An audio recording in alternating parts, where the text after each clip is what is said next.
Friend ನಮಸ್ಕಾರ ಸ್ನೇಹಿತರೆ, ಎಲ್ಲರಿಗೂ ಕೂಡ ನನ್ನ ಚಾನಲ್ಗೆ ಸ್ವಾಗತ. ನಾನು ಬೇಡವೆಂದ್ರು ನನ್ನ ಅಳಿಯ ಬತ್ತಿದ ಬಾವಿಯಲ್ಲಿ ಏನು ಮಾಡಿದ್ರು ಎಂದು ತಿಳಿಯಬೇಕೆಂದರೆ ಈ ವಿಡಿಯೋವನ್ನು ಕೊನೆವರೆಗೂ ನೋಡಿ. ನನ್ನ ಹೆಸರು ಸುಶೀಲ.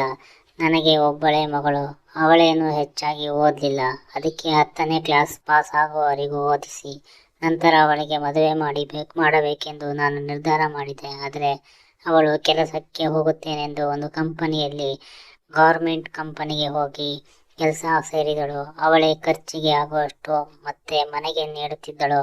ಅವಳಿಗೆ 24 ವರ್ಷಕ್ಕೆ ಬಂದಾಗ ಸಾಕು, ಇನ್ನು ನಿನಗೆ ಮದುವೆ ಮಾಡಲೇಬೇಕೆಂದು ಅವಳಿಗೆ ಬಹಳಷ್ಟು ಕಡೆ ಗಂಡನ್ನು ಹುಡುಕಿದೆ. ಆದರೆ ನಮ್ಮ ಆರ್ಥಿಕ ಪರಿಸ್ಥಿತಿಯನ್ನು ನೋಡಿ ಹುಡುಗರು ಒಪ್ಪಲಿಲ್ಲ. ಇದರಿಂದ ಮನನೊಂದ ಮಗಳು ಬೇಜಾರಿನಲ್ಲಿ, ಯಾಕೆ ಅಮ್ಮ ಹೀಗೆ ಮಾಡುತ್ತಾರೆ ಹುಡುಗರು, ನನಗೆ ಒಳ್ಳೆ ಹುಡುಗ ಸಿಗುವುದೇ ಇಲ್ವಾ ಎಂದು ದುಃಖಿತಳಾದಳು. ಇಲ್ಲಮ್ಮ, ಒಳ್ಳೆಯವರು ಇರುತ್ತಾರೆ, ಸ್ವಲ್ಪ ಕಾಯಬೇಕು ನಾವು ಅಷ್ಟೇ ಅಂದಳು. ಹೀಗೆ ಒಂದು ಸಂಬಂಧ ಬರುತ್ತದೆ. ಹುಡುಗ ಚೆನ್ನಾಗಿದ್ದಾನೆ. ಅವನು ಸಹ ಕಂಪನಿಗೆ ಕೆಲಸಕ್ಕೆ ಹೋಗುತ್ತಾನೆ. ಮಗಳಿಗೆ ತಕ್ಕ ಜೋಡಿ ಆಗುತ್ತಾನೆ. ಅವನ ಜೊತೆ ಮದುವೆ ನಿಶ್ಚಯವಾಯಿತು. ಆದರೆ ಹುಡುಗನ ಕಡೆಯವರು ಗ್ರ್ಯಾಂಡ್ ಆಗಿ ಮದುವೆ ಮಾಡಬೇಕು ಅಂತ ಕೇಳಿದ್ರಿಂದ ದುಡ್ಡು ಹೊಂದಿಸೋಕೆ ನನಗೆ ಕಷ್ಟ ಆಯಿತು. ಆದರೂ ಅವನ ಜೊತೆಗೆ ಮದುವೆ ಮಾಡಬೇಕೆಂದು ನಾನು ಕಷ್ಟಪಟ್ಟು ಗ್ರ್ಯಾಂಡ್ ಆಗಿ ಮದುವೆ ಮಾಡಿದೆ. ಮಗಳನ್ನು ಮದುವೆ ಮಾಡಿ ಇನ್ನು ಅವಳ ಜೀವನದ ಬಗ್ಗೆ ಏನು ಯೋಚನೆ ಇಲ್ಲ ಅಂತ ನಿಟ್ಟುಸಿರು ಬಿಟ್ಟೆ.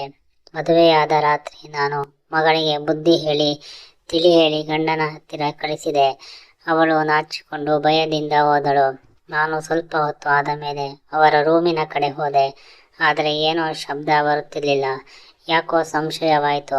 ಮಾರನೇ ದಿನ ಮಗಳನ್ನು ನೋಡಿದೆ. ಅವಳು ಏನೂ ಹೇಳಲಿಲ್ಲ.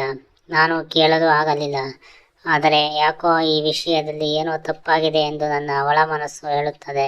ಅವಳನ್ನು ನನ್ನ ಅತ್ತೆಯ ಮನೆಗೆ ಕಳಿಸುವ ಸಂದರ್ಭ ಕೂಡ ಬಂದಿತು. ಹೇಗಾದರೂ ಮಾಡಿ ಕೇಳಲೇಬೇಕೆಂದು ಧೈರ್ಯ ಮಾಡಿ ಮಗಳನ್ನು ಕೇಳಿದೆ.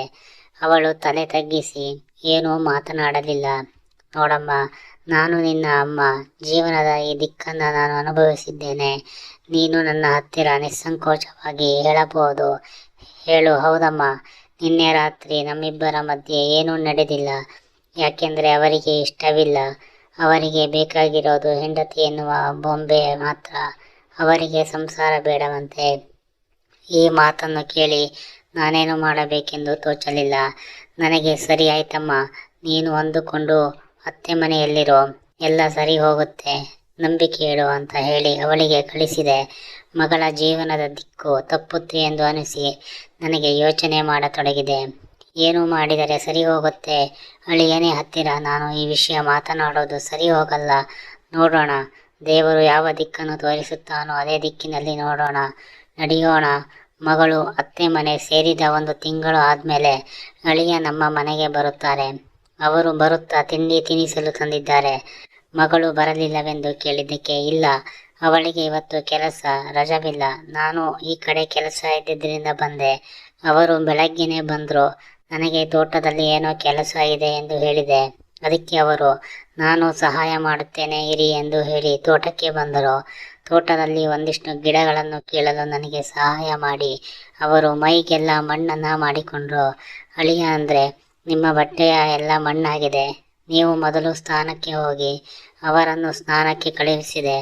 ಅವರು ಸ್ನಾನದಿಂದ ಬಂದ ಮೇಲೆ ಅವರನ್ನು ಟವಲ್ನಲ್ಲಿ ನೋಡಿ, ಎಷ್ಟು ಸೌಂದರ್ಯವಿದೆ. ನನ್ನ ಮಗಳಿಗೆ ಈ ಸೌಂದರ್ಯವನ್ನು ಅನುಭವಿಸುವ ಯೋಗ ಇಲ್ಲ. ದೇವರೇ ಬೇಗ ಕೊಡು ಎಂದು ಮನಸ್ಸಿನಲ್ಲಿ ದೇವರನ್ನು ಪ್ರಾರ್ಥಿಸಿದೆ. ಹಳಿ ಅಂದರೆ, ನೀವೊಂದು ಸ್ವಲ್ಪ ನಿದ್ದೆ ಮಾಡಿ, ನಾನು ಸ್ನಾನಕ್ಕೆ ಹೋಗಿ ಬರುತ್ತೇನೆ, ನಂತರ ಅಡುಗೆ ಮಾಡುತ್ತೇನೆ. ನೀವು ಮಧ್ಯಾಹ್ನ ಊಟ ಮಾಡಿಕೊಂಡು ಹೋಗಬೇಕು. ನಮ್ಮ ಮನೆಯಲ್ಲಿ 2 ಕೋಣೆ ಇತ್ತು. ಅಳಿಯಂದರು ಒಂದು ರೂಮಿನಲ್ಲಿ ಮಲಗಿದರು. ನಾನು ಇನ್ನೊಂದು ರೂಮಿನಲ್ಲಿ ಸ್ನಾನಕ್ಕೆ ಹೋದೆ. ನಾನು ಸ್ನಾನ ಮುಗಿಸಿ ಬಂದೆ. ಅಳಿಯಂದರು ಇನ್ನೂ ನಿದ್ರೆ ಮಾಡುತ್ತಿದ್ದರು. ನಾನು ಅಡುಗೆ ಮುಗಿಸಿ ಅಳಿಯಂದರನ್ನು ಎಬ್ಬಿಸಿದೆ. ಅವರು ಗಾಢ ನಿದ್ರೆಯಲ್ಲಿ ಇದ್ದರು ಮತ್ತು ನಿದ್ದೆ ಚೆನ್ನಾಗಿ ಆಗಿದ್ದರಿಂದ ಅವರ ಮನಸ್ಸು ಪ್ರಶಾಂತವಾಗಿತ್ತು. ಇಬ್ಬರು ಊಟವನ್ನು ಮಾಡಿದೆವು.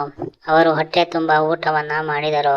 ಅಳಿಯಂದ್ರೆ, ನೀವು ಈಗಷ್ಟೇ ಊಟ ಆಗಿದೆ, ಸ್ವಲ್ಪ ಹೊತ್ತು ನಿದ್ದೆ ಮಾಡಿ, ಮತ್ತೊಮ್ಮೆ ನೀವು ನಿಮ್ಮ ಮನೆಗೆ ಹೋಗಬಹುದು.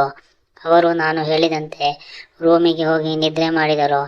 ನನಗೆ ಅಳಿಯಂದ್ರನ್ನು ನೋಡಿ ನಿದ್ರೆ ಬರಲಿಲ್ಲ.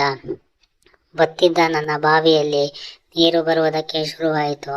ನಾನು ನನ್ನ ರೂಮಿಗೆ ಹೋಗಿ ಅವಸರದಲ್ಲಿ ಕೋಣೆಯ ಬಾಗಿಲು ಹಾಕದೆ ನನ್ನ ಕೈಯಿಂದ ನಾನು ನನ್ನ ನೀರನ್ನು ತೆಗೆಯುವ ಪ್ರಯತ್ನದಲ್ಲಿ ನಿರತಳಾದೆ. ಅದೇ ಸಮಯಕ್ಕೆ ಅಳಿಯಂದರು ಬಂದರು.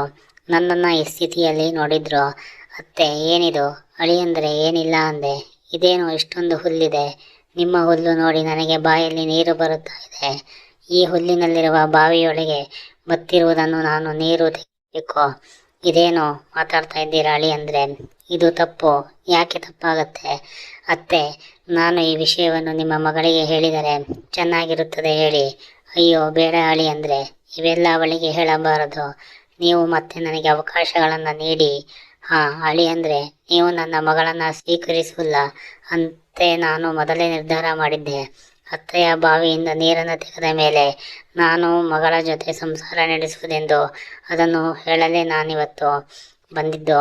ಆದರೆ ಹೇಗೆ ಹೇಳಲಿ ಎಂದು ಕಾಯುತ್ತಿದ್ದೆ. ಇಂಥ ಸಂದರ್ಭ ನನಗೆ ಇವಾಗ ದೊರೆಯಿತು. ಇವತ್ತೊಂದು ದಿನ ನೀವು ನಿಮ್ಮ ಮಗಳನ್ನು ಮರೆತು ಬಿಡಿ. ಎಷ್ಟು ದಿನವಾಗಿದೆ?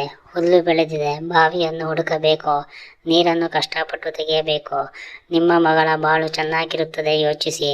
ಈ ಮಾತನ್ನು ಕೇಳಿ ಹೇಳಿ ನನಗೆ ಬೇರೆ ದಾರಿ ಇರಲಿಲ್ಲ.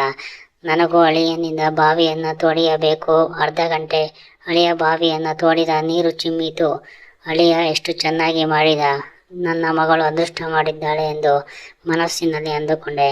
ಅತ್ತೆ, ಇಂದು ನನಗೆ ಖುಷಿಯಾಯಿತು. ನಿಮ್ಮ ಮಗಳನ್ನು ನಾನು ಹೆಂಡತಿಯಾಗಿ ಸ್ವೀಕರಿಸುತ್ತೇನೆ. ನೀವು ಚಿಂತಿಸಬೇಡಿ. ಆದರೆ ಅತ್ತೆ, ನನ್ನದೊಂದು ಷರತ್ತು ಇದೆ. ನಿಮ್ಮ ಮಗಳು ನನಗೆ ನೀಡಿಲ್ಲದಾಗ ನೀವು ನನಗೆ ಬಾವಿಯನ್ನು ತೋಡಲು ಬಿಡಬೇಕು. ಆಯಿತು ಅಳಿಯಂದ್ರೆ.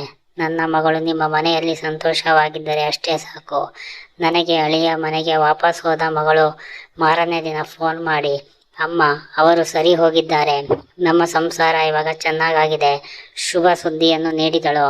ಅದರ ಜೊತೆಗೆ ಶುಭ ವಾರ್ತೆಯನ್ನು 2 ತಿಂಗಳಿಗೆ ನೀಡಿದಳು. ಇದಾದ ಮೇಲೆ ಅವಳು ತವರು ಮನೆಗೆ ಹೆರಿಗೆಗೆ ಬಂದಳು. ಈ ಸಮಯದಲ್ಲಿ ಅಳಿಯ ಮತ್ತೆ ನನ್ನ ಬಾವಿ ತೋಡಲು ಪ್ರಾರಂಭಿಸಿದ. ನಿಮ್ಮ ಮಗಳು ಈಗ ಈ ಸ್ಥಿತಿಯಲ್ಲಿ ಇದ್ದಾಳೆ. ಅದಕ್ಕೆ ನೀವೇ ನನಗೆ ದಾರಿಯನ್ನು ತೋರಿಸಬೇಕು. ನಾನು ಮಾಡಿದ್ದು ಸರಿಯೋ ತಪ್ಪು, ಆದರೆ ಈಗ ನನ್ನ ಮಗಳ ಜೀವನ ಸರಿ ಹೋಗಿದೆ. ಅನಿವಾರ್ಯ ಕಾರಣದಿಂದ ನಾನು ಈ ಪರಿಸ್ಥಿತಿಗೆ ಒಳಪಟ್ಟು ಒಪ್ಪಿಕೊಂಡೆ. ಈ ಕತೆ ನಿಮಗೆ ಇಷ್ಟವಾಗಿದ್ದರೆ ದಯವಿಟ್ಟು ಲೈಕ್ ಮಾಡಿ ಮತ್ತು ಚಾನಲ್ಗೆ ಸಬ್ಸ್ಕ್ರೈಬ್ ಮಾಡಿ. ಧನ್ಯವಾದ.